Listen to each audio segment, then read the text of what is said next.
एक बार की बात है, एक छोटे से गांव में राधा नाम की एक लड़की रहती थी। वह बहुत ही जिज्ञासु और निडर थी। एक दिन जब वह जंगल में घूमने निकली तो उसे एक अजीब सा पेड़ दिखाई दिया। उस पेड़ के पत्ते सोने की तरह चमक रहे थे और उसकी डालियों से एक मीठी खुशबू आ रही थी। राधा को पेड़ देखकर बहुत अचरज हुआ और उसने पेड़ के पास जाकर उसे छूने का मन बनाया। जैसे ही उसने पेड़ की एक डाल को छुआ, पेड़ अचानक बोल पड़ा, मेरी प्यारी राधा, तुमने मेरी चमत्कारी शक्ति को जगाया है।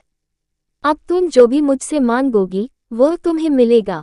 राधा ने हिचकिचाते हुए कहा, मुझे सोने की बालियां चाहिए। पेड़ की डाल से सोने की चमचमाती बालियां गिर पड़ीं। राधा की खुशी का ठिकाना नहीं रहा। वह बार बार पेड़ के पास जाती और अपनी इच्छाएं पूरी करवाती। धीरे धीरे पूरे गांव में उसकी समृद्धि के चर्चे होने लगे। लेकिन राधा ने कभी भी लालच नहीं किया और अपनी इच्छाएं सीमित रखी। एक दिन गांव के सरपंच को इस जादुई पेड़ के बारे में पता चला। वह पेड़ के पास गया और उसने पेड़ से असीमित धन संपत्ति की मांग की। पेड़ ने एक बार फिर अपनी चमत्कारी शक्ति से सरपंच की इच्छा पूरी की, लेकिन साथ ही यह भी कहा, धन का लालच विनाश का कारण बन सकता है।